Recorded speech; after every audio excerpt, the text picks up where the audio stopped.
Should be live now. Hey, now we are, hopefully. Let me know about levels and stuff before we get in. This is all the stuff that gets cut out of the YouTube video, so you can do whatever you want right now. It's totally cool. It will all be cut out.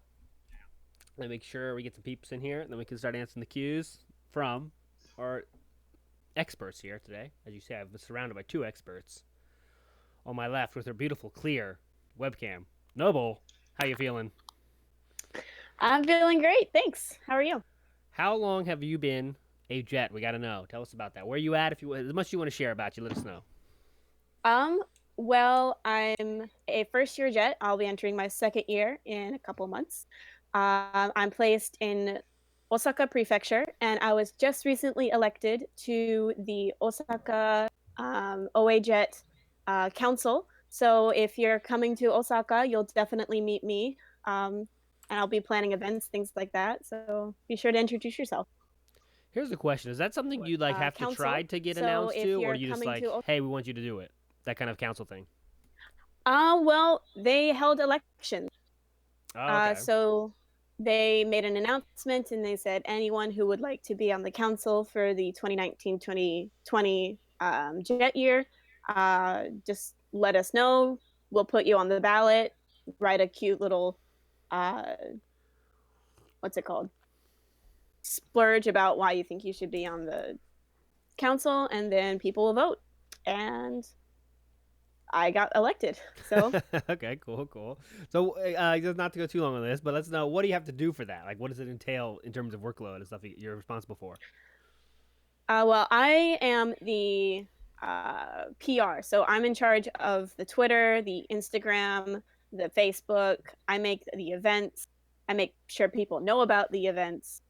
Um, so I'm in charge of all of that. But the council in general, we put on various events over the course of the year for jets to or for Osaka jets to participate in as they please. We did a kimono event last year. We did a Halloween party. We did an Independence Day party, an American Independence Day party. All this kind of all these different events that we put on for jets to come and go as they please. And I'm in charge of letting people know about those events. There you go. So it sounds like a big, cool thing to do. Help other jets and possible new jets, fine jets. That's pretty cool. All right, Guzzie, tell us Yeah. about you. My name is Kevin Guzman. I No, am. Guzzie. Well, avatars, man. Avatars. It's 2019 here. Anonymity, uh, man. Yeah. I Anonymity. am. I am a jet placed in Shiga Prefecture. I have been here for a little over a year because I was an early arrival jet, so I have an extra 4 months on Hana here. Uh, let's see. Uh, yeah, I'm excited to be here on this beautiful Sunday morning, drinking a cup of coffee. So let the questions come. All right. So without further ado, I guess let's get into it because we got a lot of questions here. If you have any more, of course, you can do it in chat, and yeah, we'll see what we get to. So let's go. I kind of made an order of the kind of I don't know things to know before you get to school and things to know when you get to school. So we'll try to get to that. If one question is good, it always comes up every year. Is there anything you brought that you wish you did not bring? I'll start with you, Oh. Noble, on this one. Oh God, you have to give me a second. Um. Well, let's see. Guzzie, go now until she's thinking when she's still Yeah, thinking. please. I'm thinking. I'm thinking. Okay. So yeah, there's a few things I brought that I guess I wish I wouldn't have brought. Like I brought a lot of clothes. I Mm-hmm. guess in my mind I thought that maybe I just won't be able to find clothes in Japan, but like I'm not like a super tall guy and I'm not like huge or anything like that, so clothes are really easy to find and you just go to any mall. So I just brought way too many clothes.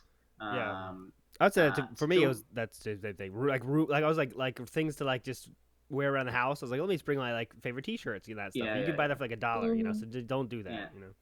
How about So you, I Noble? brought Oh, so go ahead, many. Guzzie. I Sorry. brought so many clothes that when I went to get my bags weighed in the airport, my bags one of my bags was over the weight limit, so I had to pay an extra $100 because it was over the weight.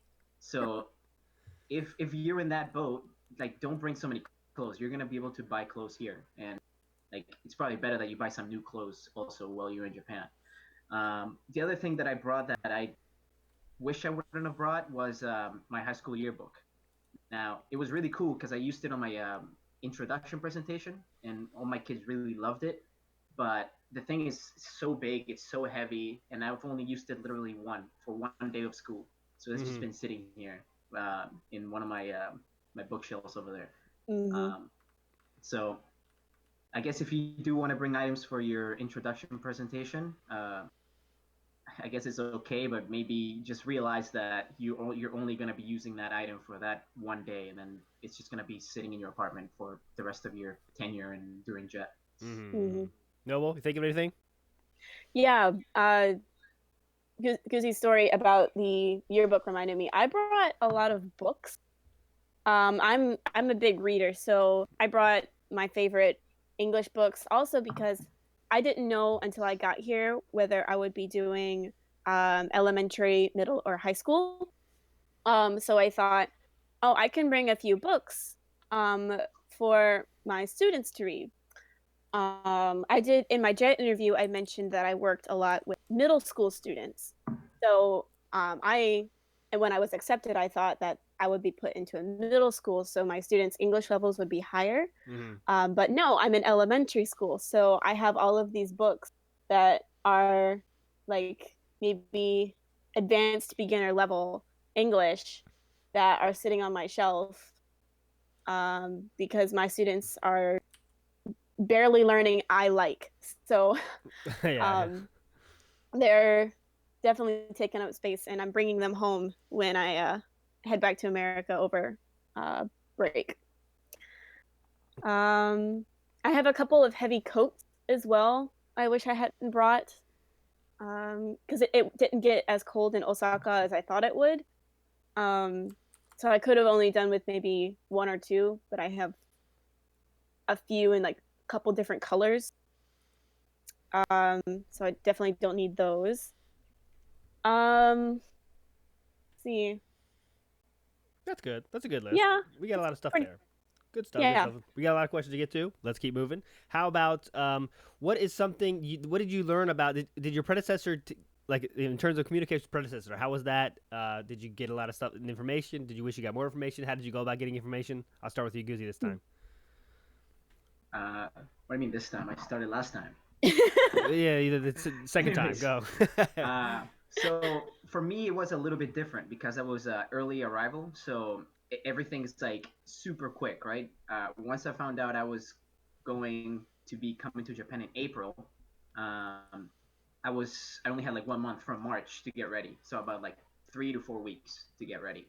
Um, so because of the fact that my predecessor was breaking contract, I think he was more inclined to contact me. Other than like if you're coming via regular arrival, sometimes some predecessors are not as likely to contact you, which it's not very nice. They should obviously contact you. But obviously he contacted me via email.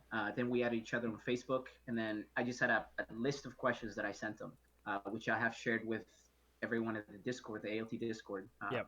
for like help on trying to think of questions because sometimes that can be difficult. So I just sent him a bunch of questions, and then when he answered those questions, I used his answers as to ask him more and more questions. So my communication with my predecessor was okay. It also helped that because of some weird stuff that happened with his contract and another Jets contract. When I came, he was still here, so I was able to talk to him while he was still in Japan, in the same city that I am at. So my communication with my predecessor was great. But if you, for some reason, don't have a means of contacting your predecessor, or he hasn't contacted you, Or if you have no predecessor. yeah, or if you have no Yeah. predecessor, because Jet's opening up a lot of new positions, then I guess the best thing you can do is just try to contact someone at your BOE. Um, Other than that, just kind of get ready in the general ways that most Jets get ready. But yeah, if you find out your predecessor's name and they haven't contacted you, try to find them through Facebook or any other means, because technically it is their responsibility to contact you to kind of pass the torch on. That's yeah. Sometimes they don't though, so yeah, just keep that in mind. Yeah. So Noble, you didn't have a predecessor, right? I did and I didn't. Okay. Um, the people who left my town are still in Japan. They're still in Osaka. So um, I still see them very rarely, but I did have dinner with them a couple of times. But I'm in the boat that my predecessors or the people who would be in my town while I was here, so my senpai. I had their names, and that was it.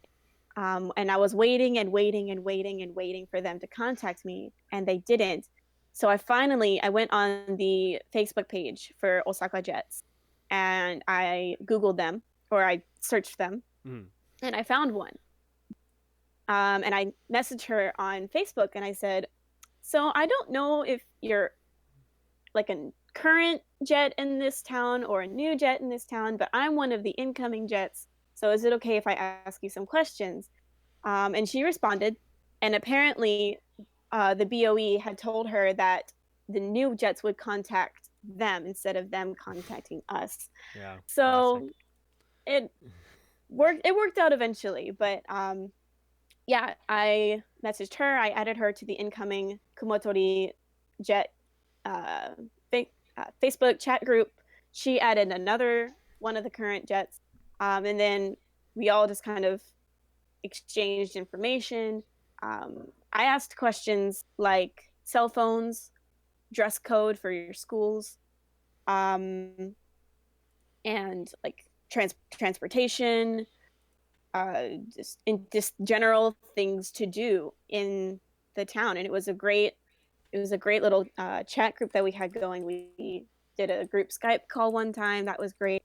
Um, and now that I'm like talking to her in person here, she's like one of my favorite people. So That's cool. it That's a all good worked out. idea because you can Google stuff about your city, blah blah blah. But Facebook stalking is always an option. They're willing to talk, So like you search your city, jet, you can find somebody, and Mm-hmm. you probably can find a good hit there and ask the real questions too, because they're gonna know stuff that Google doesn't know about, the real stuff you Oh want to yeah. know. How about Oh this? yeah. So, still moving before we get to school, let's talk about during the orientation stuff. How much free time were you given there, right? So, did you have a lot of time to jack around, or is it all day packed learning stuff? I'll start with you this time, Noble. Oh gosh. Well, I was Group A, so I arrived in late July, and I remember being ridiculously jet lagged. I'm from the East Coast of America, so it's about a 13, 14 hour time difference for me. Um, so that the first day was all right, but I woke up at like 4 a.m. Mm-hmm. Um, Me and my roommates in the hotel. Um, the day went fine. I mean, some of the lectures were boring, but it's with any conference, I think. Um, but by the time it started rolling around to maybe 5, 4, 3, 4, 5 o'clock, I was like, you know, not. I was kind of so exhausted that I there was a dinner that night to welcome the new jets. That was I totally slept through it. We had about an hour and a half free time, and I went back to my room. I took a nap. I totally slept through the dinner. Um, and I woke up, and one of my roommates was there with me, and we both slept through it. So we were just like, let's go to Shibuya and let's get some ramen. So um, we took the train and we went all the way to Shibuya for some ramen and walked around the Scramble crossing and met up with who was it? Steven. We met Mm-hmm. up with Steven Discord, Steven. um, from from the Discord. Yes, we met up with Steven, had dinner with him. Um, so most of your free time comes from uh, it comes in the evening when you want to sleep. So pick your battles. Mm-hmm. Mm-hmm. How about you? Depending on how jet lagged you are. There you go. How about you, Guzzie? Yeah, so pretty much the same. Orientation is very structured. You're gonna be an orientation Monday, Tuesday. Uh, all day. It's a normal work day. You're gonna be there from 8 to 4 or 5 or so, and sometimes after that 4 o'clock uh, timeline, some embassies or other jet groups will have like a dinner of some kind. They're not mandatory, so you can either go to it or you can decide not to. Obviously, Hannah decided to sleep through hers. I didn't decide to sleep through it. I had every intention of going. Anyway, so depending on what country you're coming from, everyone arrives on Sunday, right? But depending on what country you're coming from, you'll be in Japan like really early Sunday or really late Sunday. I was one of the people that came kind of late on Sunday, so I didn't have that much time to do anything that Sunday night, but I still went out.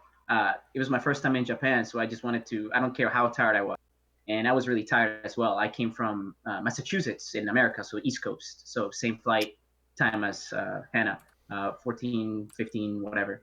But I was just hyped to be here, so I just went out to Shibuya, had food and drinks and whatever. But once it gets to the Monday, it's a regular work day. You start at 8 and you finish at 4, and that's when your contract starts. So you're technically under contract. The same on Tuesday. But after those work hours, you can do whatever you want.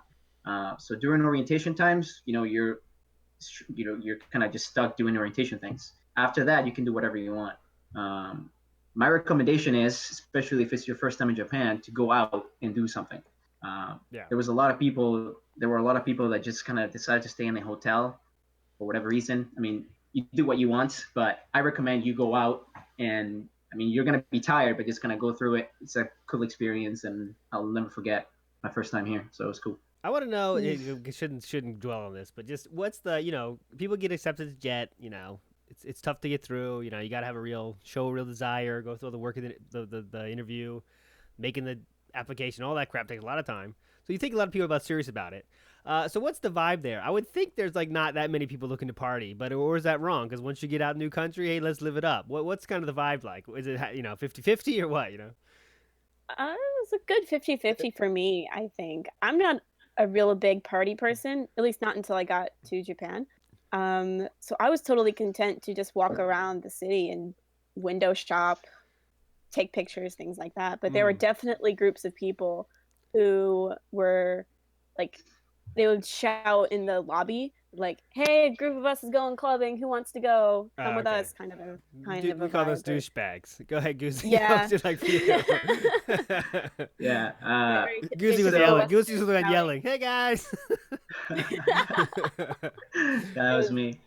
No, but anyway, so like I suspect the atmosphere with at the regular group, like Group A and Group B, is a little different because you guys got like 1,000 kids in one build at one time, right? Yeah.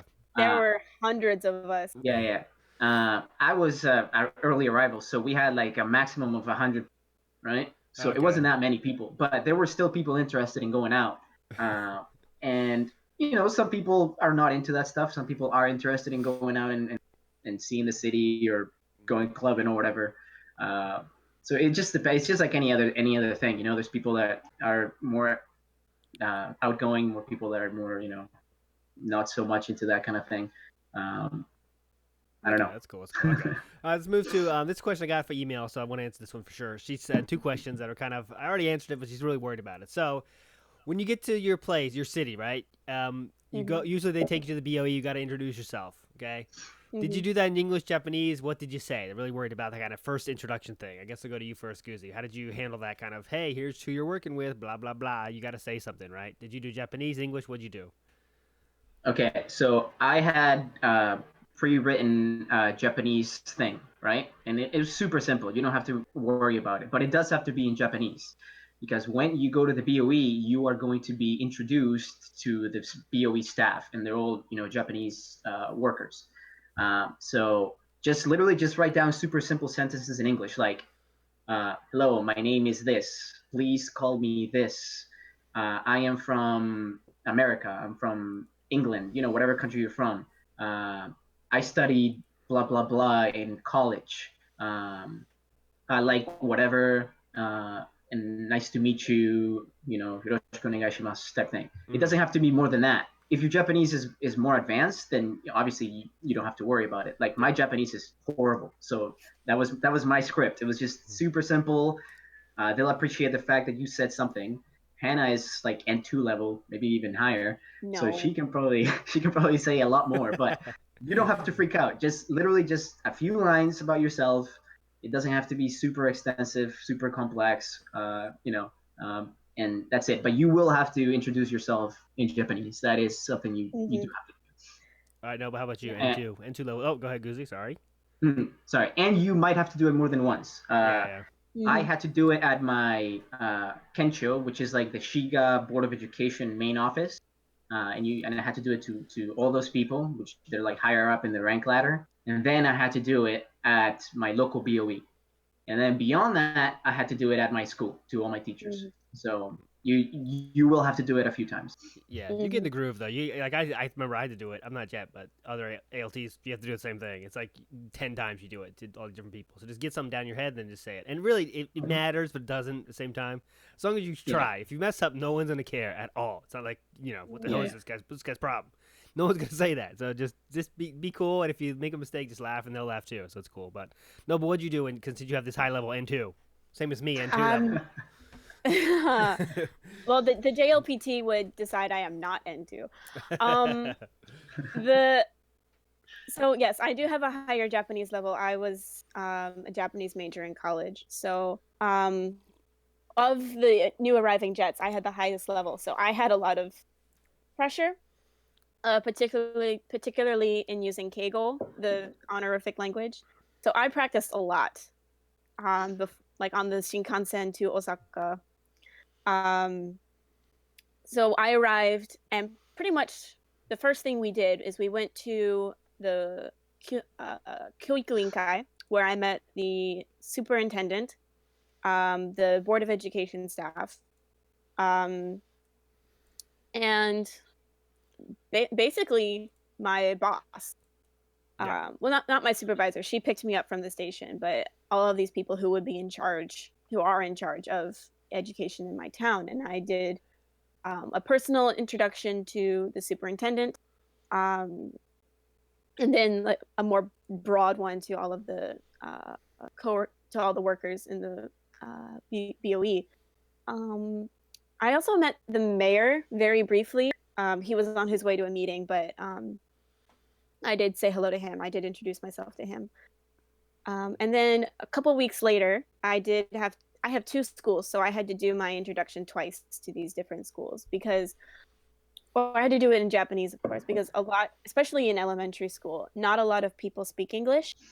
They they know the very simple phrases that they have to teach, like I like, I want, I can, nanchara, but they can't introduce themselves very well, or they can't understand an introduction very well. Mm. So you have to do your best, particularly in elementary school. In middle and high school, you have JTEs, teachers who are much more proficient in English. So if you're having trouble, they can always interpret for you. But yeah, if even if your Japanese level is not that great, if you like Guzzie said, if you write a script and you show that you tried, they're gonna appreciate that a lot more than if you say it in English and wait for someone to interpret for you. Yeah. Yeah, that's a good idea. Good thinking as well. Just get something prepared. It's so easy. One thing, say, if you have much, like some people think, like, oh, my JT can just help me with everything. They'll just help me do everything. But sometimes they don't. They have really low English level. It's gonna happen. So just don't expect to like just have someone you can talk about with everything and do everything for you because it's not always there.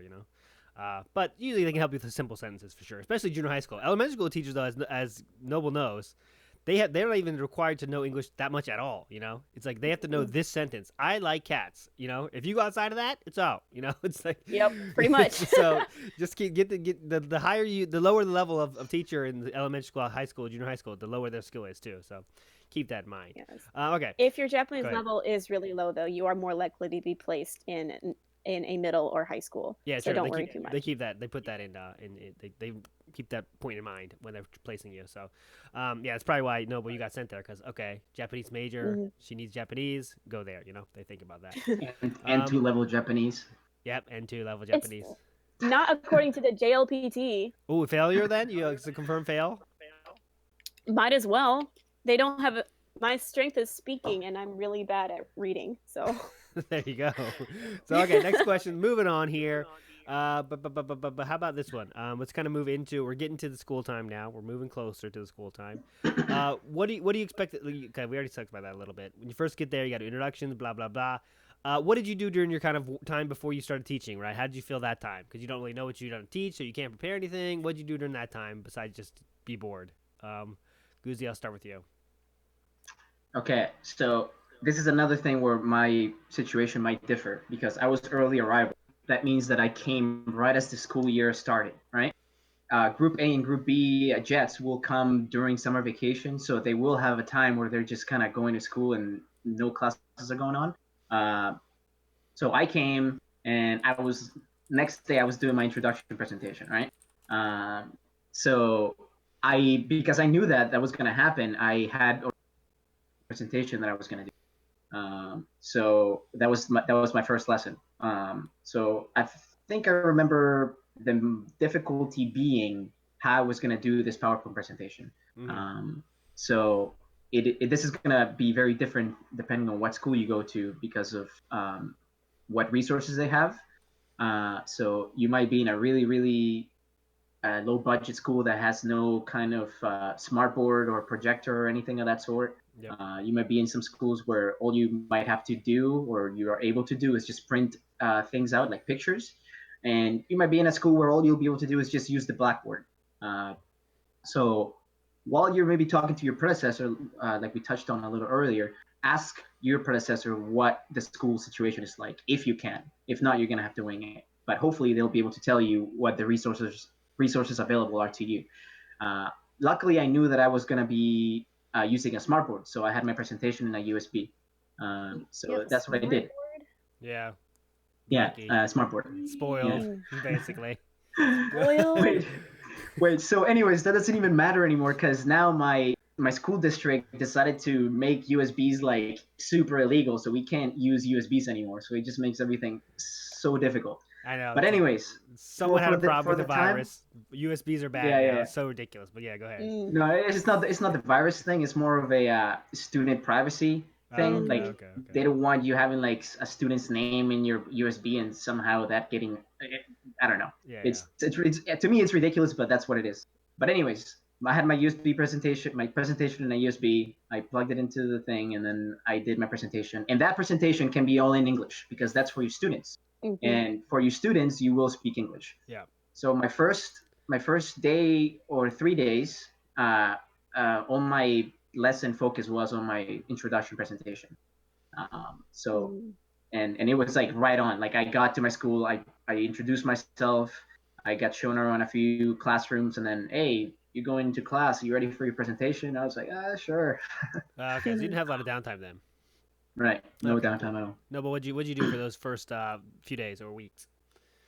Well, I got to my placement on the 1st of August, and the school didn't start, the opening ceremony wasn't until September 3rd. So I had a whole month. So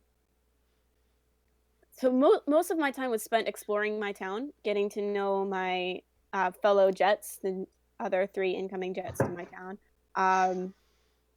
But my BOE does something at the end of August every year, which we call Ego Mura, or English Village. So all the ALTs put on I don't know how to describe it. It's like several different games that all have like a central theme to it. Like last year we did space because the new Star Wars movie was coming out. So there was throwing paper plate rings onto pet bottle planets, and then we had to count the rings. 1, 2, 3. There was fishing for aliens, so they had to pick up the alien that was a specific color. So most of that month was spent exploring, getting to know the other Jets, and preparing for this English village. Mm-hmm. Yeah. And then go ahead. Sorry. But I don't want to throw out every situation is different. That's okay. But it is this is just my town, so your placements might have something similar. They might not have anything at all, and you are just left on your own to kind of get settled for a month. Um, it's all kind of up in the air. Yeah, definitely know people that have no direction at all. It's like, here's your desk, and yeah, and then it's like, we have a class tomorrow. Let me What? Oh yeah. let me add to Yeah. that. Go if ahead. I Go can. ahead. Go ahead. Go ahead. Okay. So yeah. So like Hannah said, she was doing stuff with her community, right? But yeah, it might be different where you won't have that. But as a general like advice would be, even though you're not teaching classes, club activities are still going on, so you Yeah. can still go out and talk to the kids that you will be teaching. So Mm-hmm. they'd be like, oh, it's Kevin Sensei, Hannah Sensei, whatever. So you can do that. If you haven't worked on your introduction presentation, this is your time to finish it and polish it and make it all nice. Mm-hmm. Some of the other teachers will be coming to school, even though some won't, because that's like their time to take vacation. So you can talk to the teachers. You can also get to know your JTEs. Uh, the vice principal will be there most likely. The principal might not, but this is a time where you can acclimate yourself with your surroundings. But what I do recommend is, if you haven't worked on your presentation, do that, and then walk around and get to know some of the kids that will be coming to club activities, because they will be coming pretty much every day. Oh Yeah. yeah. I didn't actually have to go to my school until opening day. That can happen too. Yeah. My all of the preparation for our English village was done at the Board of Education. So I had only been to my schools once for my introduction to the principal and staff, and then it was a couple weeks until I saw them again at the opening ceremony. But you might spend all of your time at the schools, just sitting at your desk, Me. Yeah. desk warming, basically. Yeah, So if that is your situation, definitely take Guzzie's advice. Get up, walk around, and kind of familiarize yourself with your kids, so your kids can familiarize themselves with you. Yeah. That's definitely better than sitting at your desk for 8 hours. Yeah, the more FaceTime you get before your first class introduction starts, the easier your introduction class is going to be, because it's not just wow that you get past that wow factor already, right? Because it's like, oh, new teacher, blah blah blah. But if you already know you and they're cool with you, I promise it's much easier and much smoother, and they're ready for that first game you got going right away. Instead of like, who is this person? What is all this? You want to get some FaceTime get out of that teacher's room as much as you can, like I always say. And just walk around the school. It's a good start either. Just say hi to people, and people want to see you. It doesn't matter if you can speak Japanese or not. If you just say hello to teachers, they don't mind it. They'll wow, this person is talking to me. Cool. The last ALT probably didn't do that. Maybe they did. We never know. But it shows you are outgoing enough to, wow, this is the kind of person they want. Outgoing people that are willing to talk to people, spend time in the community, school, blah blah blah. We got a question in chat from Sherlock McFly, and he says, "Does anyone know how to juggle a few schools?" And I think everyone here does, because that's really the norm, is having multiple schools. It's very rare now that everyone has a single school. It almost doesn't happen anymore, because just how it is now. So juggling schools, though, is pretty easy. They'll tell you how to do it. They'd say, this is this day, this day. Sometimes if you're unlucky, you got the morning, and then lunchtime is your driving time, and then the afternoon is the second school. I've seen people have 3 schools in one day. That is the one you don't want, because you just don't have a break ever. It's like first and second period, then you drive for third period to the next school, then go to the next school. It's tough. But what do you guys do? How many schools do you guys have, and how do you juggle it, I guess? Me? I only have one school, Oh, so Guzzie's I can't answer. the rare case. He doesn't juggle anything. No, but how about you? How do you juggle those 2 schools? Yeah, I have 2 elementary schools. So one of my schools is 3 days a week, Monday, Thursday, Friday, and the other school is Tuesday, Wednesday. So it's actually a pretty simple juggle, I guess. But it's there's a lot of names to remember. So don't even bother trying to remember your students' names. The ones you do remember, they'll be the kids that stand out. So don't pressure yourself trying to remember all 500 of your kids' names, because that's just impossible. I tried, believe me. You'll get names mixed up, but really, it's not as hard as at least it's not as hard for me. I only have 2 schools, but I know people in Kyoto who have like 13 schools, and they'll only go to one school maybe once every 2 weeks, or they'll go maybe only once a week. So your BOE should give you a schedule of which school you're going to when, and just be sure to check it the night before if you have more than 2 or 3 schools.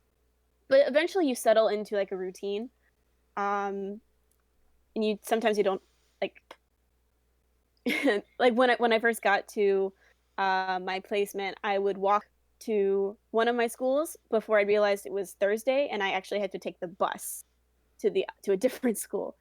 So that I had to call and be like, oh, I'm sorry, I'm gonna be a little bit late. But most of your schools realize that you do have a lot. If you have a lot of schools, most schools will realize that you have a lot on your plate, and they should be pretty accommodating. Or yeah, they're cool. Yeah. They'll tell you what to do. They know what you have to do, so they make sure you can do it. Usually stay. I used to like having more schools because, like, Guzzie has to do every single, like, he goes to each class a certain amount of times, but it's kind of a higher frequency. So he has to do like kind of the not fun stuff as well. But if you go to school like once every 2 weeks, you can just the best fun thing you have for those 2 weeks and do that. So every time you have there, it's like the funnest part of that lesson. You know, it's like that was really fun because like when you get there, you save it up. You know other things, the best lesson, the best game for this lesson, and then boom, do that one. It was fun. Yeah. Guzzie has to Let me like, just add one thing to that. Even though I don't only have one school, I can imagine maybe the troubles that you'll go through if you had more than one school.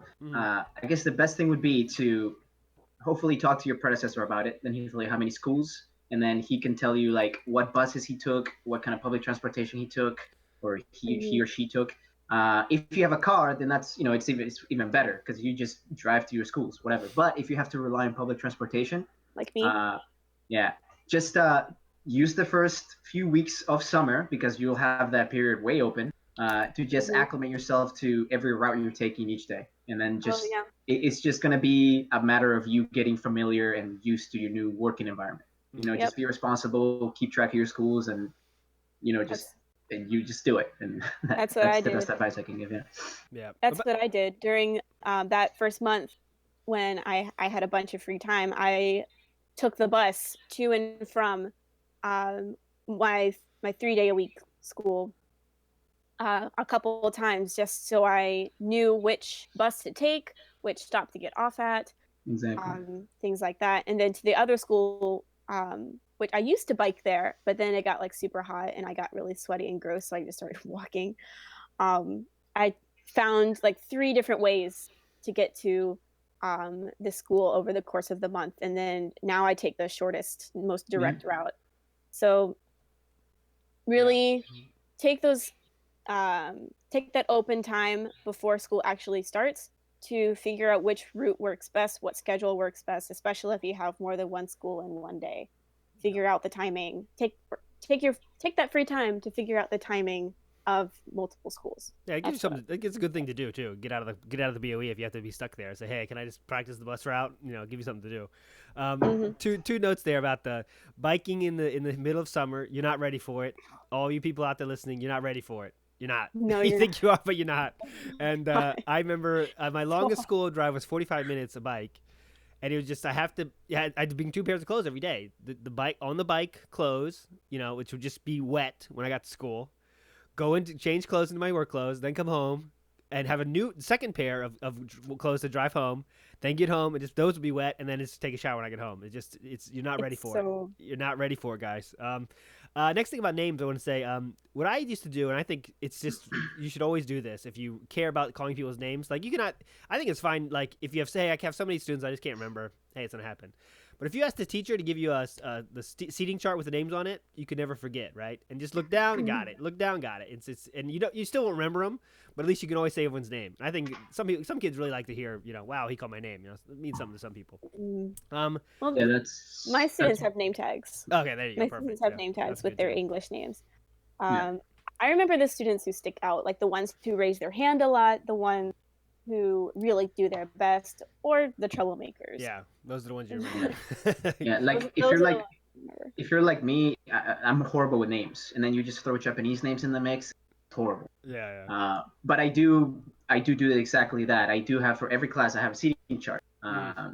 and it's got the kanji name and then hiragana, which I can read, and then uh, I just use that for every class. So right before, like if I have three classes back to back, I'll just take those three seating charts with me, and then usually all my lessons start the same way, where I ask like four daily questions, right? Like what day is it? What's the date? How's the weather, and then what time is it? So I usually, call in kids, and I usually use the chart. But like Hannah said, yeah, there are kids that you will remember. Some kids are like, because they're troublemakers. Some kids, they just super eager to always answer questions, and some kids are just funny and will always come and talk to you like every day in the hallway and stuff like that. Yeah. So there will be kids that you will remember. Some kids are more quiet, you might not. But just ask your JTEs for sitting charts, and you should be all right. Yeah. There's always and like it's important to know that those aren't the only ones you should remember because there's at the end of every year, whenever I left school, there's always someone that I never talked to, and they would give me a note saying like, "I love your English classes." I never talked to them once. Like, Mhm. oh my god, if I just knew, I think I would have done more. So just try to talk to every student if you can. You never know who's Yeah. really excited about you being there and that doesn't Mhm. show it. And like the time you give them is very valuable, even though they don't show it. You know what I mean? Okay, so Actually, let's let, let me go ahead. Yeah, let go me ahead. show you one thing. What you just said about end of the year. So all my kids gave me all these little notes at the end of last year. So they kind of look like this. So Mr. Kevin, thank you. So they know I like Barcelona. So just a bunch of kids just gave me like letters and stuff like that. Uh, so you should get to know your kids if Yeah, you can. it's important. I Okay, have let's. a bunch of them on my fridge. Yeah, I remember the first year I was at ALT. I was like, yeah, I'm gonna keep all these, but then you come in ALT for 7 years. It's like, okay, they kind of lose the magic. But right now, keep the magic for sure. Okay, so Mhm. let's try to rapid fire a few here, guys. We're at Okay. 40-minute mark. We're doing good stuff, but we can't be here all day. People got stuff to do. So let's go to Thanks. Tatami timeshares. Any of you use that? Yes or no? I have never used I'm that. a part of the group, but no, I've never used it. Guzzie? What was it? What was the Tatami thing you asked? timeshare. Tatami timeshare. No, It- never heard of it. Nope, me neither. It's We don't know. Go ahead, it's like Noble.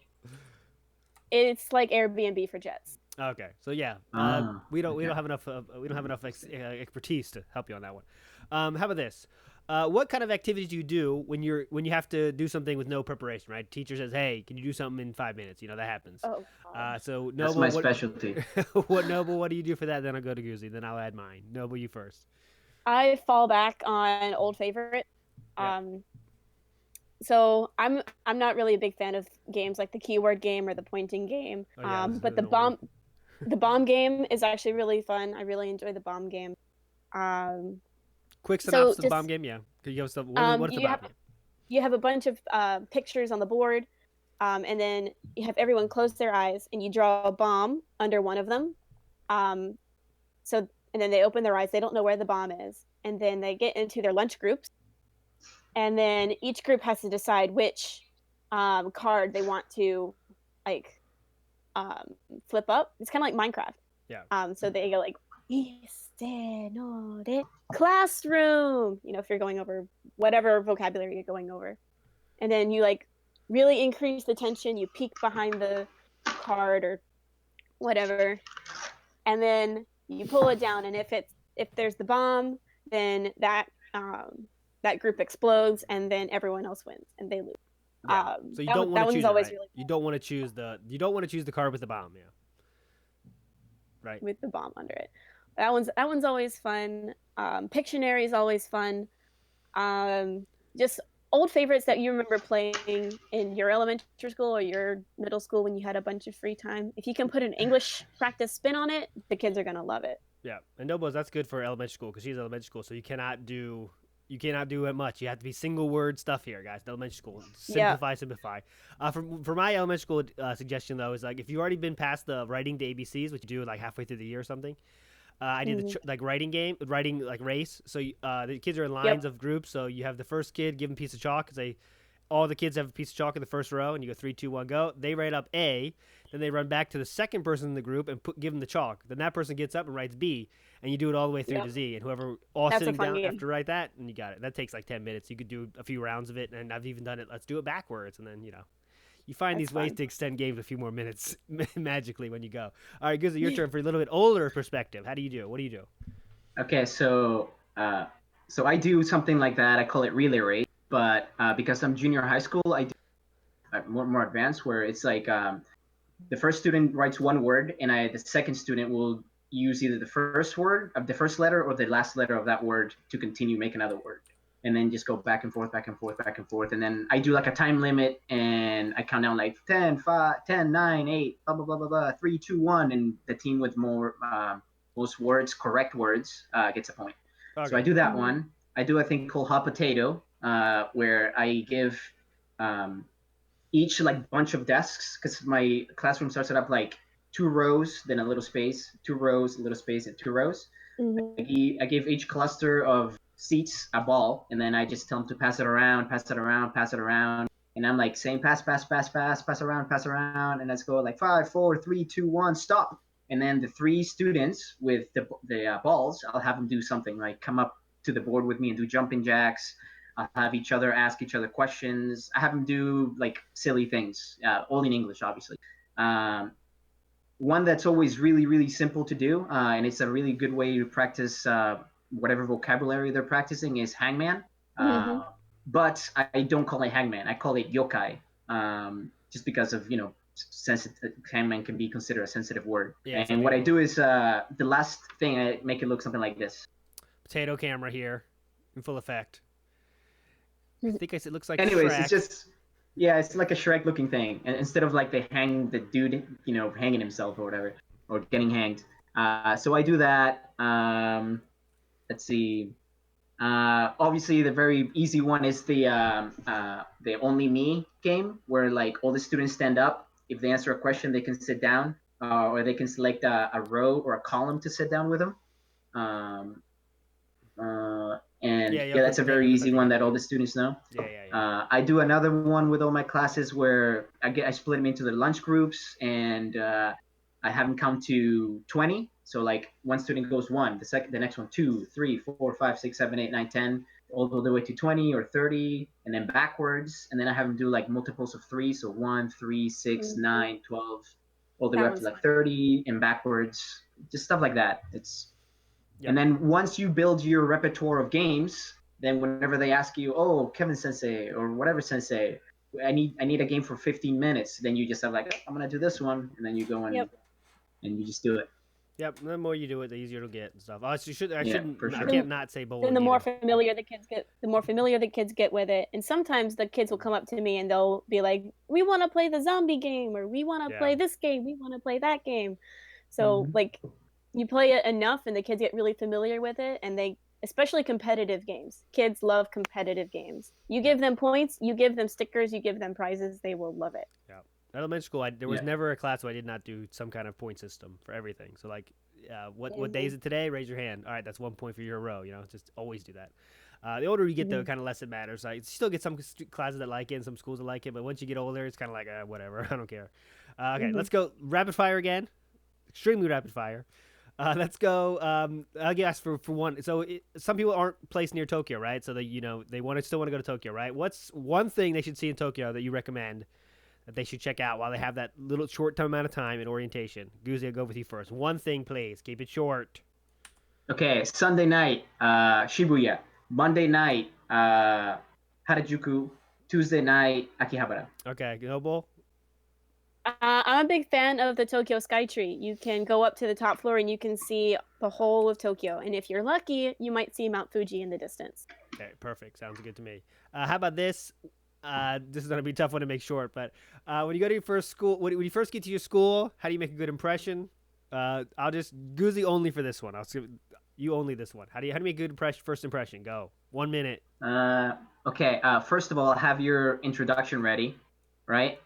Second, if you have omiyage, give it to your teachers. Depending on how much you brought, I gave one little piece of omiyage to all my staff.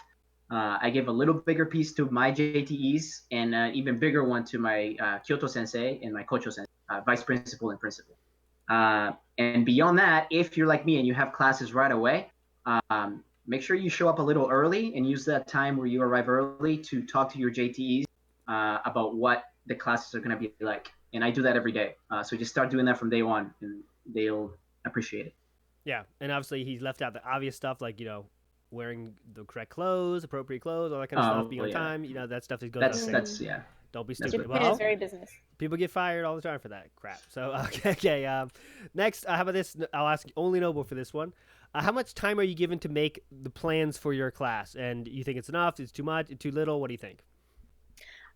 Trick question. I don't make the lesson plans. My in elementary school, the teachers, the homeroom teachers make the lesson plans, and then they bring it to me, and then we have a meeting about it. So they'll say, okay, for Rokonensei, we want to do directions: go right, go left, or turn right, turn left, go straight.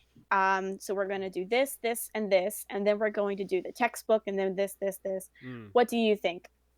And then I'll go in and I'll make corrections to the scripted small talk, which is like a short conversation between me and the homeroom teacher for the kids to listen to and pick apart.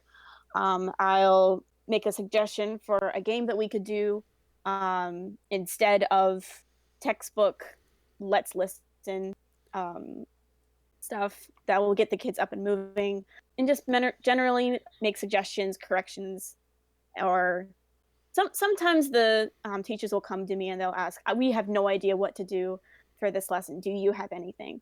But for the most part, I'm not the one making the lesson plans. Okay. Guzzie, what about you? I'll ask you too. How much time do you give them for each lesson to plan? It depends on the JTE. Sometimes they'll give me like a week. Sometimes they'll give me longer. Sometimes it'll be like the morning, you know, that period of time I told you about where you should talk to your JTEs. They'll be like, yeah, can you just make like a 50-minute game? Like, yeah, I'll try. It's like, I guess a big piece of advice is just to be ready. Just be ready for anything. Like, don't be too sensitive about surprises, because you will be surprised every once in a while. You just got to be open to deal with whatever comes across. Because sometimes, like I said, it'd be like, oh, 15-minute game. Yeah, that's fine. I got a bunch.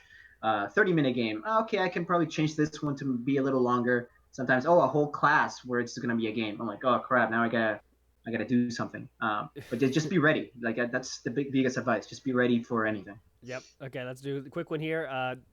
You have to mark papers, right? So give grades on papers. Do you have to do that? Do you keep? It's kind of a niche question, but what do you do for that? Do you really care? Do you have to do you have a system you do for that? Do you have to really check everything, or do you say, hey, nice job? What do you do for that? No, well, do you check any papers? I bet you don't, actually. Sometimes I do, mostly for the 5th and 6th graders. Okay. In elementary school, there's no English tests or anything like that, so I'm not really grading. But if my 5th and 6th graders have a writing assignment, like I want them to write me a letter asking me what I like, or if I want them to write a self-introduction or something like that, I'll suggest to the homeroom teacher that I take those writing assignments and I mark them and I correct spelling. Mostly I correct spelling, add spaces in between words, because in Japanese there's no spaces. Yeah. So that students really like crunch words together. Add punctuation, things like that. And then I draw like a cute little heart or a flower at the top. If I have stickers, I'll put a sticker on it and write like nice job in English and Japanese, and then I put it back on the teacher's desk to do with it what they will, and the teachers always look very relieved when I offer to do that, because then they don't have to do it. So if for elementary school people, you are not likely to be grading anything, but if there is a writing assignment that the homeroom teacher might not ask you to check it, but if you offer to do it, they should be more than happy to give it to you, because that's less on their plate. Yeah. Guzzie, what about you as a junior high school? Yeah, I grade everything. Whether it be like a vocabulary test or quizzes, I grade them. Whether it be like a journal assignments, I grade them. Little diary things, I grade them. Yeah, I'm grading. I have a little bit over 300 students, and that's probably what takes me the most time, is just grading all that stuff. And because I have so many students, I don't really go and do like little pictures of cute things on the things that I correct, because sometimes I'm correcting like full sentences, so it's just like writing piles of things. So yeah, I would say that's probably my most time consuming thing. It's just grading all the stuff that I do. Oh, that's interesting. Okay. Yeah. This is a question I want to spend a little time on because I think we might have all different ideas. So, what do you do when your teacher like has a asks you to do things that you just you don't want to do or you don't have time to do? Like I know some teachers will ask their ALT that's just sitting there like, "Hey, can you check this?" And it's like for like social studies, you know, that kind of stuff. Do your teacher ever make unreasonable requests of you? Have you ever turned anything down? What do you do when they ask you to say, "Hey, can you do a class in 2 minutes? Takes 45 minutes, and maybe you can't. It's not unreasonable to think you might not be able to do something, right? Have you ever had an unreasonable request made of you, Noble, that you couldn't do? Well, I've never had a teacher ask me to grade social studies. Yeah, But most of my unreasonable requests come from last minute cancellations. And then trying to like squeeze in a makeup class, but English classes for me have doubled because of the Olympics, and the Japanese government wants to really push English education. yeah, Um, so my class schedule has doubled. So I'm working like every single class period. I have a class. that's tough. So there's That you really six a day then? five a day. Okay, 5 a day. My Okay. my workday starts at 9 a.m. So I don't have a first period. Okay. It's like second, third, fourth, lunch, fifth, and sixth. So most of those requests come from teachers who want to try and make up a class, but there's just absolutely no room in my schedule. So then they ask me, well, can you make a plan for me to do for this lesson? And it's kind of like, why? I'm not going to be there. Here's the lesson plan that I did with these other classes. Do with this what you will, but I have to worry about my next class. I have 5 minutes to prepare because the other class went over or whatever. So I really do not have time to make a lesson plan for you right now. As long as you're polite about it, my teachers are very apologetic. I think that's just a very Japanese thing to be. So they should be understanding if you say no politely. But if they're not, then they're just that's on them. Yeah. How about you, Guzzie? I have a couple of actually personal stories about this that it might give you a good idea of how you should. Uh, so, do they ask me a lot of unreasonable requests? My JTEs don't really ask me crazy things. And if they do sometimes, if I have time, then I'll do it, right? Yeah. But if I'm really busy, then I'll say, oh, listen, I'm very busy right now with actual things that are required of me as an ALT. So I really can't do this right now. But if I have time, I will do it and I will let you know. So that's how I approach kind of unreasonable requests. But that usually doesn't ever happen to me via my JTEs. However, I have an interesting relationship with my supervisor, which where it's not like the greatest. So she is a little lazy, and the whole school knows this. So they give her a lot of miscellaneous tasks, and sometimes she likes to pawn them off to me. Okay. For example, last year summer vacation, she was in charge of organizing the new books that come every year, right? Like student grade books and student journal books and stuff like that. So she put them away, and then she asked me to get rid of the cardboard, right?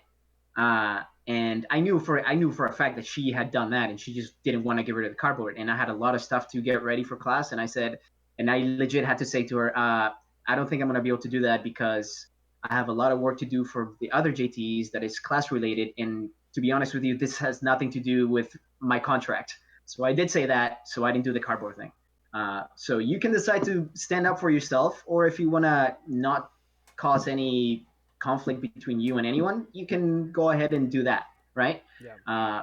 So that's one thing that I will kind of stand up against if it's like unreasonable requests that absolutely have nothing to do with me. On the other hand, we used to have two custodians in our school. For budgetary reasons, now we only have one. So the one custodian doesn't have enough time to clean the men's bathroom, the men's restroom. So among all the teachers in the school, every month one teacher has to clean the men's restroom.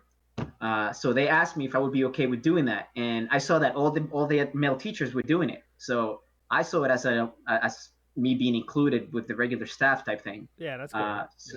So I was like, everyone else is doing it. I'm being seen as another staff member. So you know what? Screw it. I'll clean the fucking men's toilet. so I've already done that once, and I could have obviously said no. This has nothing to do with why I'm here as an ALT, and I would think that you'd be in the complete right to say that. But you're a teacher at this school. You're part of the staff. All the other teachers are doing it. So I was like, yeah, let's just do it. That's just something that I will have to do that I don't particularly like.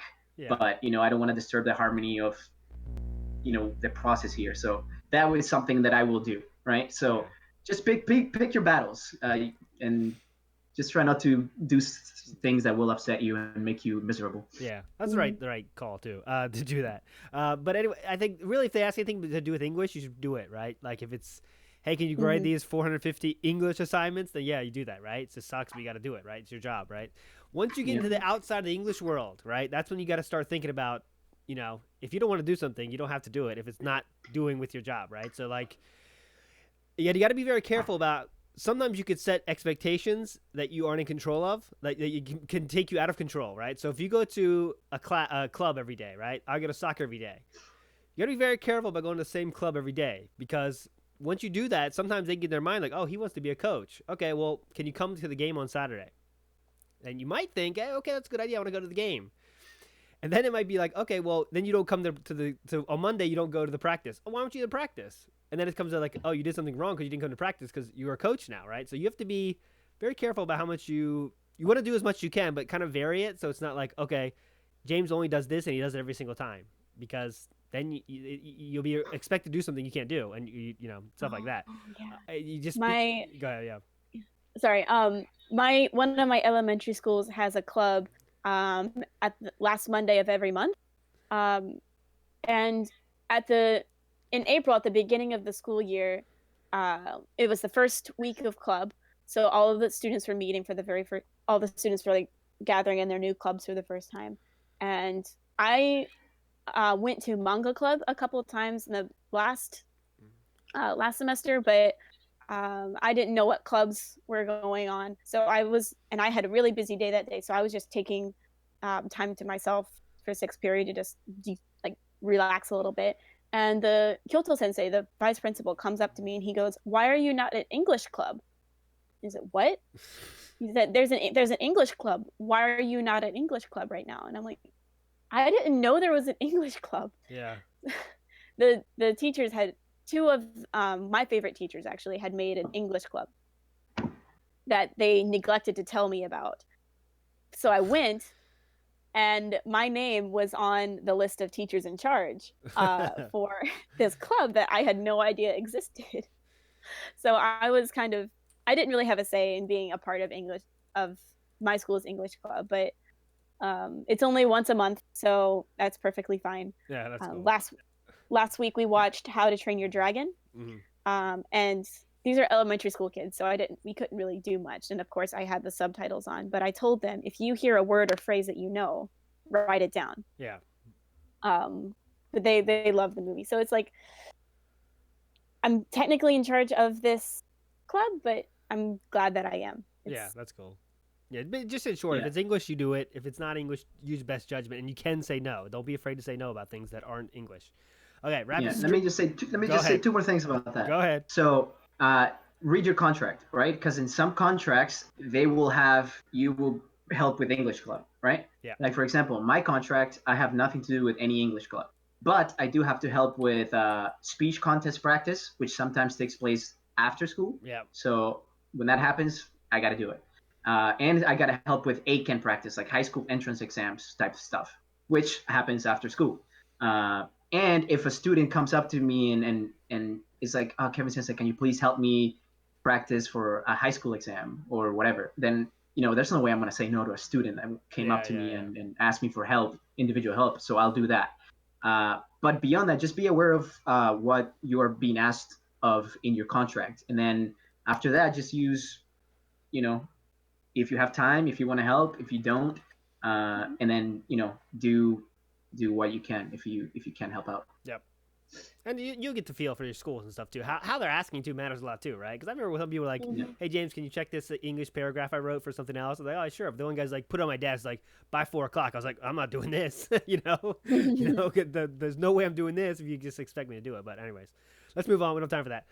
Real quick, this question I don't have an answer for, but I'll give it to you guys. Does the consulate you go to make a difference in terms of alternate chances of getting called? I don't think so at all, but maybe I'm wrong. I want to go to you guys. Does the consulate make a difference in terms of if you're getting upgraded or not? Guzzie, do you have any inside information? Inside information? So, based on all the things that I've heard and all the things that I know, obviously the whole overall jet getting a job thing and getting upgraded thing is history. But I've heard a lot of things from different people that you can kind of surmise your own opinion, I guess. Yeah. So I don't think that matters at all. I think what matters is how your application was graded after your interview stage. Yep. And I think there is some kind of grading system, whether it's a number, a letter, or whatever.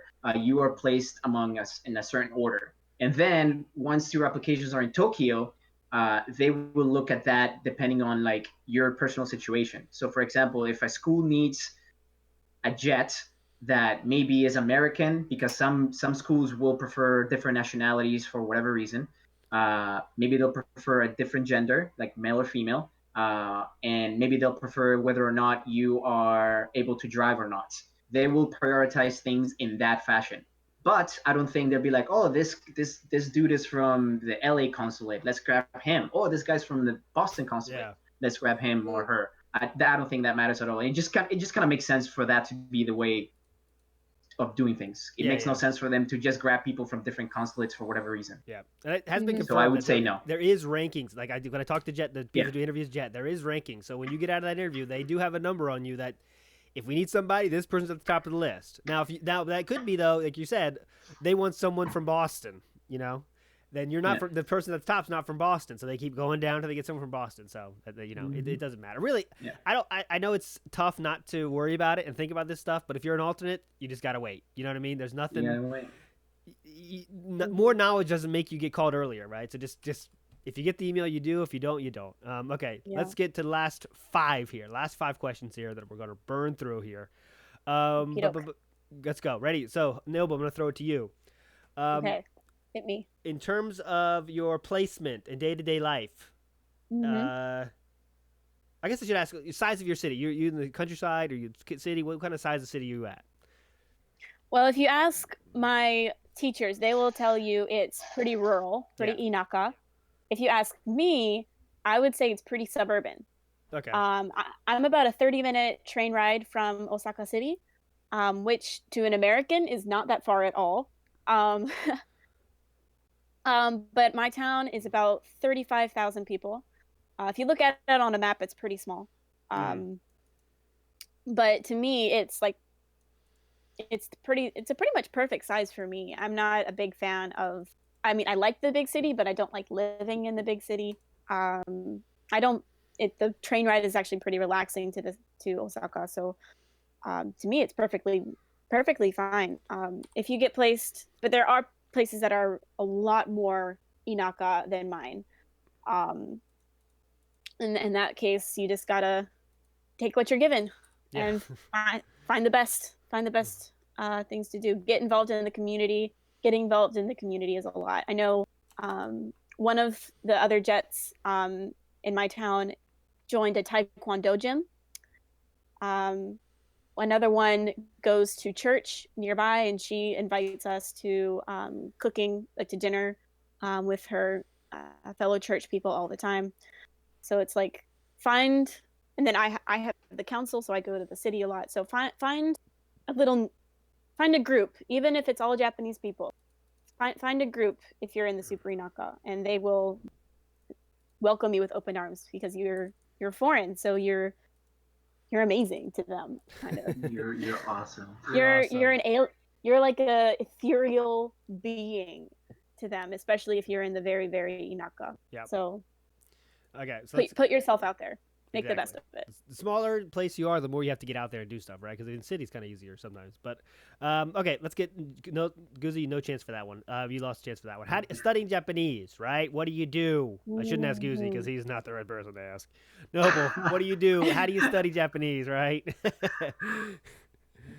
I can answer that question even though I haven't done it. Okay. What should you be doing, Guzzie? Go ahead. Okay, so first of all, JET offers a program. Don't do it. That thing sucks. Okay? No, don't. It's like it's so bad. It's like they overcomplicate things. They overcomplicate a system that they've created. So you first have to learn this to even start like the lessons. So don't do that. Other than that, first of all, use books. Like I have Genki that I just haven't used. So use books. Look to see if your city has some kind of English lesson. Mine does. Haven't gone to it. So yeah, just use as many resources as you can. There's so many Japanese learning resources. You're just gonna have to get motivated. Noble, what about you? Someone that someone that actually was motivated, please. Noble, go ahead. Yes, well, a lot of person. I'm in elementary school, so as I mentioned, I'm in elementary school. So a lot of my teachers don't speak English, so I get a lot of my study practice mostly just speaking Japanese to them, reading the lesson plans, reading papers that get left on my desk, speaking to my students as well. I learn a lot of slang from my students, which I think is absolutely the greatest thing ever. And I teach them American slang in return. And then of course I do have, I'm studying of course for the JLPT. So I have JLPT study books that I look out every now and then. I have I made a Japanese friend that is also studying English. So sometimes we have study dates. We'll meet up at a Starbucks or a McDonald's and we'll just sit across from each other and study. And if we have a question, then we just ask the other one and keep going. So kind of figure out what works best for you, make the best of your situation. If you're a real hard, if you really like hard textbook studying, find yourself a study buddy, go for it. If you're more of the conversational type like I am, learn by listening. Like just from being here and using Japanese pretty much all day every day, my vocabulary has jumped. I couldn't read those vocabulary, but I can speak those vocabulary, and that's what counts. So kind of what works best for you. So find a way to make it work here. Yep. And I kind of more like kind of my opinion on the learning Japanese thing is like if you want to do it, and you got to ask yourself first, do you really want to do it, right? What's your goal? What's your end goal? You want to work in Japan forever? Well, you can't be a jet forever. So what are you gonna do after that, right? So if you really want to work in Japan, you're gonna have to learn Japanese. So if that's you have that fire, right? You really want to do it, then do it, And if you don't, as some people don't in this room right now, and just you're fine, right? Don't worry about it. Like don't halfway it is what I want to say. Don't halfway it, because some people like getting stuck in this halfway limbo where I'm trying to learn it, but then it's like, okay, well, if you don't just have more fun doing stuff you want to do that. You know what I mean? That's the better way to do it than just like study an hour every week and saying like, yeah, I'm fine with that. Don't do that, right? I'm like an all or nothing type of. So if I'm gonna half-ass it, I'm not even gonna start. Yeah, see, if I'm gonna do it, I'm gonna go all in. You know what I'm saying? I respect that. I respect that way more than someone that says like, I'm trying. They go to the speech class once a week and say like, I hope it'll get better. That's not how it's gonna work. It's got to be an everyday thing that you do and you work hard at it. I got a question about India. Is India hiring from Jet? Is Jet hiring from India or not? And I have an answer for you. I actually just researched it. Yes, they hired 2 people from India last year, my friend. So you have a chance. I sent the link there, so go click it. As long as English is an official language of that country, I think Jet hires from that. Yep, and there was two last year. Yeah. Cool. Good luck to you, my friend. Okay, let's get to the last 3 questions now. I want to save that one for the very end. Guzzie, preparing for speech class. Go ahead. What do you do? Quickly, please. You mean like speech contest? Speech contest, yes. I just say, go ahead. You go first. Okay, so a speech contest. What I do is I have a huge folder full of stories, right?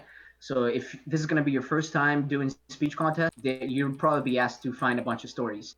And the stories have to last between 3 to 5 minutes. So like, when a student's reading it, that's like the time window that you want the students to be speaking.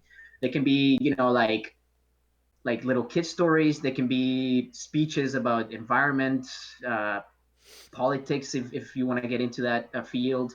But generally, they have to be something that's going to last 3 to 5 minutes, kind of that window. Uh, so I do several things. First, uh, I work with each student for about an hour, right? So what I do is I like to start with a little bit of like a warm up. So I'll have the students kind of do tongue twisters with me, and I'll have like really difficult ones where they're pronouncing like, the th sound, the th sound, l sound, r sound, v sound, z sound, that kind of stuff, because those are sounds that are not really existent in Japanese. So I want them to kind of start building that muscle memory in their mouths.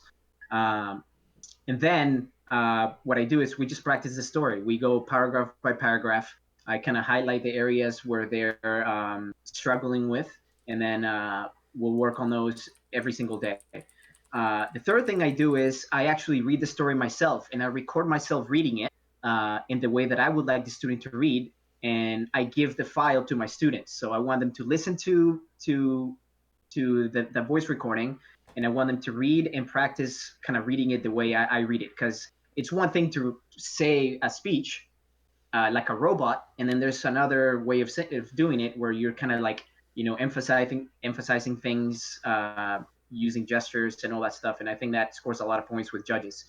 um, and so yeah, I haven't practiced that. And then last, once I have a good feeling about my students' level in the story, and sometimes they might not reach the level that you want, but it's all about them kind of improving, even if it's just a little. I have them work on gestures, right, and the pacing of the story and what to emphasize and things like that. Uh, but at the end of the day, don't worry about whether or not your student places first and goes on to the national speech competition. I don't think it's about that. It's about seeing where your student started, and then seeing where your student ends up at the end of it. And it's just a good experience for your student, not only to be able to speak in public, but also to just be able to improve in just overall just speaking in English and stuff like that. Yep. And I was going to say the same thing you said. Just record yourself once. And for high school, they recorded a video of me, too. So I could do exact gestures that I wanted to do. So they could see that kind of thing, like, I forget what the story was, but, Jack and Jill went up the hill, and just do little hand stuff. Yeah, yeah. Don't overdo it, though, because some people at those competitions are going nuts. Like, I know there are teachers that do gestures that just go flying over. And they're doing so much emotion, like basically crying. Like, there's overboard, too. But most people need that sign, though, like do more than you think is normal, because normal to them is nothing, right? So you do have to say that. Quick question, I'm gonna get Noble to get your opinion on this. There's something that kind of recently that's getting to kind of the talk of the teaching world is these speech competitions are normally won now by half, right? And I'm not saying it's right or wrong, but there's an extreme difference in pronunciation by a half and a non-half Japanese person. Should they be allowed to compete in this competition? It's very important. Noble, yes or no? Oh man, I think it depends on if they have lived in a foreign country or not. Okay. I have a couple of students now in my 6th grade class who are half Japanese. They only come to my school once a month every year. So they spend most of their time in Massachusetts. They live most of the time in Massachusetts, and they only come to Japan because their parents want them to experience Japanese school life, so they have that multicultural experience. Yeah. But when I did talk to them, surrounded, of course, by the rest of my students because they wanted to hear real English conversation. When I talked to them, their English pronunciation was flawless. So, but then, of course, there is a half Japanese, half British student in my 3rd grade class who has lived all of her life in Japan, and only speaks English at home. Yeah. So her pronunciation is better than my students, but she doesn't have that community that community learning of English, like learning pronunciation from multiple people other than just her father. So I think it really depends on whether or not a half Japanese student can be able to participate just based on their background, whether or not they lived in a foreign country or not. It's And tough to really, I draw think the that's, line. Yeah, it's where's the line? You know what I mean? That's the thing. yeah. It's just. I know some kids that work their ass off, and then this dude just comes up there and speaks just the same as me. You know, like saying like he Hmm. forgets the lines. Like, oh, what was that line supposed to be? Oh yeah, and then it went to this. It's like, all right, come on. You know, it's Yeah. like it's just unfair. Guzzie, what do you think? Yeah. What do you think about that? Last question for you. Yeah, I guess I agree with that. Just kind of like in Jet, if you live in Japan, you can apply. Maybe if you've lived like over half your life in a English speaking country, maybe you just can't participate, something Yeah. like that. But I think the speech contest should be, for kids that obviously have no access to English outside of their classes and their individual effort. Yeah. It should be maybe just limited to those kids, because they're the ones that are going to benefit the most. I mean, what's a student that already speaks fluent English? Maybe it's not so good at grammar, but already speaks fluent English. What are they going to benefit from winning a speech Hmm. Yeah, contest? that's the real Not problem. Because really. some people, it's like no That's other the kid wants to problem. do it. So it's like, all right, let's give Billy, let's let Billy do it. You know what I mean? It's like Yeah, yeah, it's just really the two teachers that let them do it are the real problem. Well, really, I yeah, think yeah, we yeah. find there's no winner, right? Just let people do it for fun. Why does it have to be a winner to that? You know what I mean? It's not about that, Hmm. I think. But all right, last question here. Gonna go for everyone here. Last question here. If you have to Okay. choose one game to do, what's your favorite game? It's time. You can choose the parameters whatever you want. But what's your favorite single game to do in class? Noble, let's go with you first. Ooh. I I really enjoy a game that I do with my fifth graders. It's a shopping game. So there's a grammar point in the fifth grade textbook called "What Do You Want?" Um, so what I have my students do is I have them get into their lunch groups, and then they are assigned a like a what's it like a top not a topic, but like one group is fruit, one group is a fruit stand, one group is a vegetable stand, one group is a meat stand, one is bread, one is drinks, things like that, dessert sides, things like that. um, and then I give them a secret recipe, Mm. so what they don't know what they're making. I just have ketchup, one ketchup, one hamburger, or one lettuce, one tomato, one mayonnaise, one mustard, whatever. And then one person from the group volunteers to be the tein-san, the shopkeeper. And then I say go, and all of the students have to get up and they have to go to all these different shops and find what they need to complete this recipe. And of course, the shopkeeper, I have the script on the board.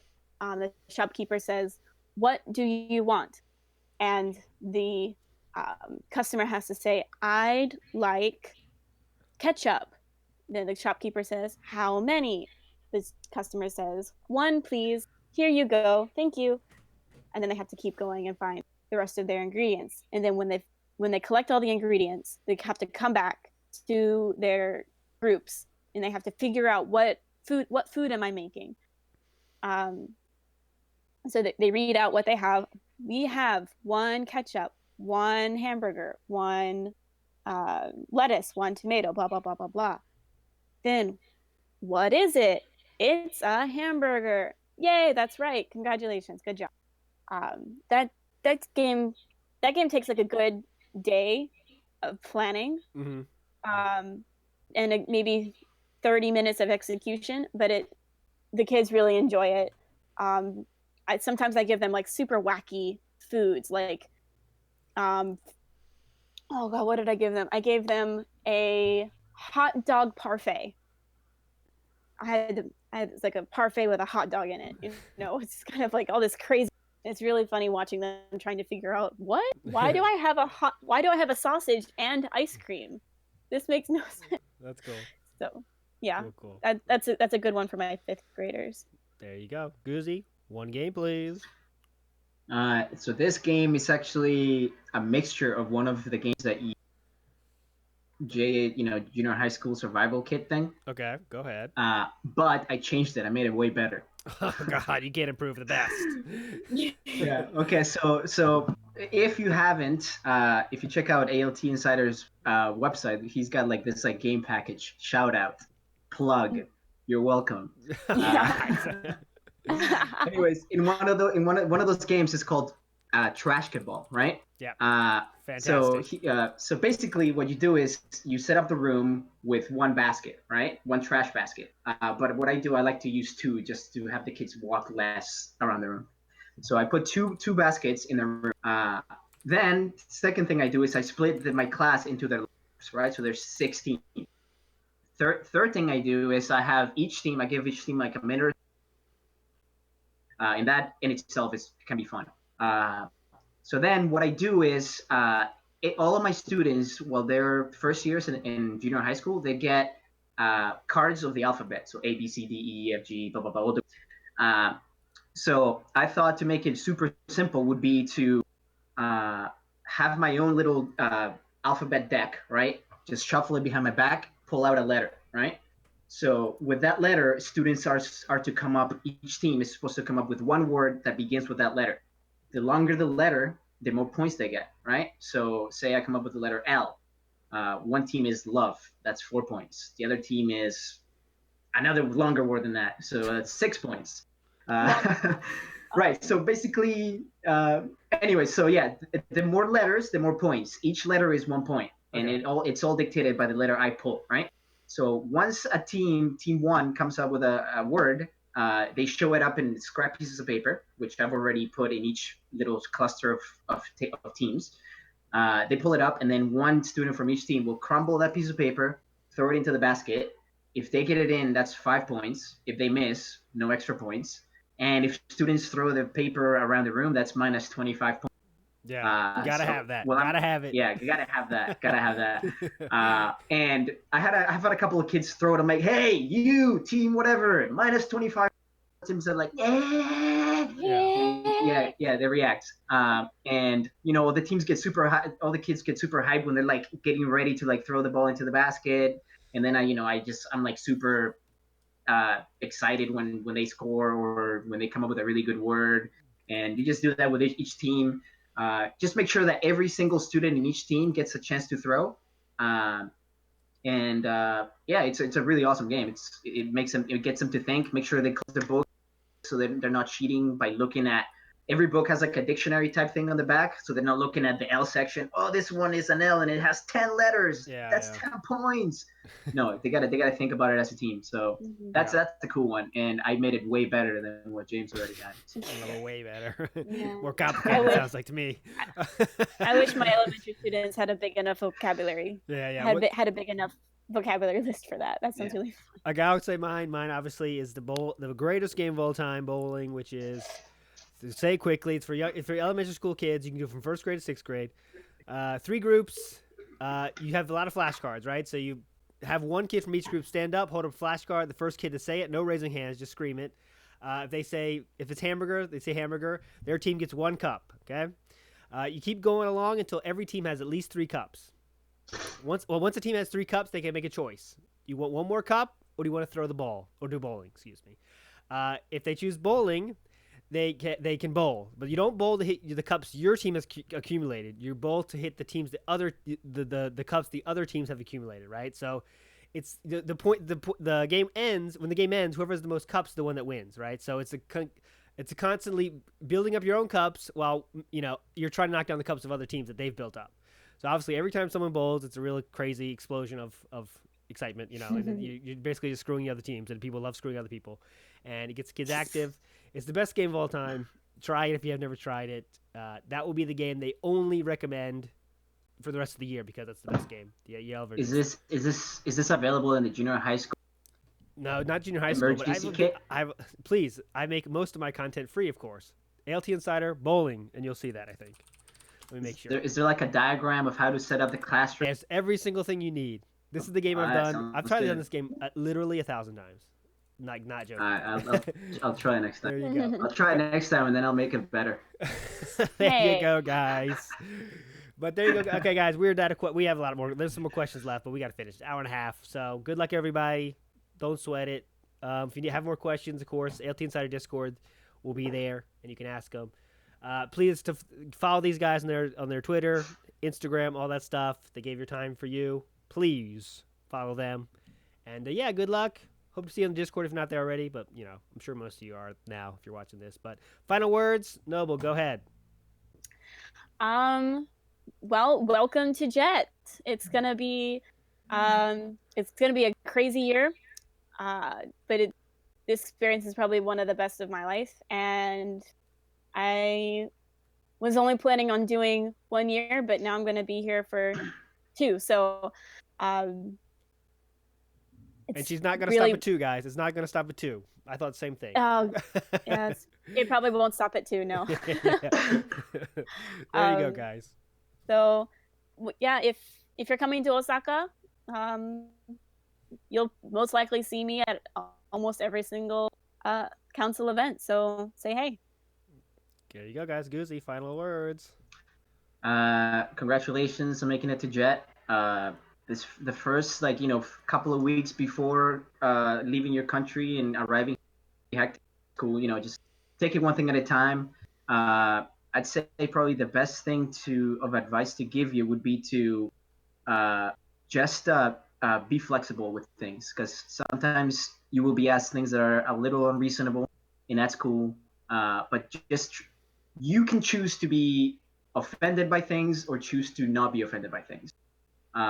Either way, you're gonna have to do the thing that they ask you. So why choose to be offended? You know what I'm saying? Just choose to just let it slide. Do the thing you gotta do. It will just make your time here better. You'll be a happier person for it. And then as time goes on, you're gonna get used to things. Like now that I'm in my second year, everything is just so much easier because I have a ton of games I've made, a ton of lessons. That now that when they ask me things to do on the fly, I can just dive back on those things that I've already made instead of starting from scratch. So things will get better with time. You'll get used to things, and yeah, it literally is up to you to have a good time or not. So choose to have a good time. Yeah, that's what I was gonna say. My final word is always the same. Like Japan is what you make it, right? So Japan's just Japan, but if you don't go outside, it's not Japan, right? You just stay in your home. It's like you didn't go anywhere. And a lot of people have that big problem of, because when you're back home, you don't have to make that effort to go out, right? You already have friends and stuff, and they say, hey, let's go bowling or whatever, and then you do that because it's not work. But when you get to Japan, now it becomes a work, right? In some cases, right? Mm-hmm. You might have a big support group of Jets, and you guys go out and whatever, but you might not, and then that means you have to make the effort to go out there, right? You have to make the one that says, on Friday night, I'm just going to go somewhere and just see what happens, right?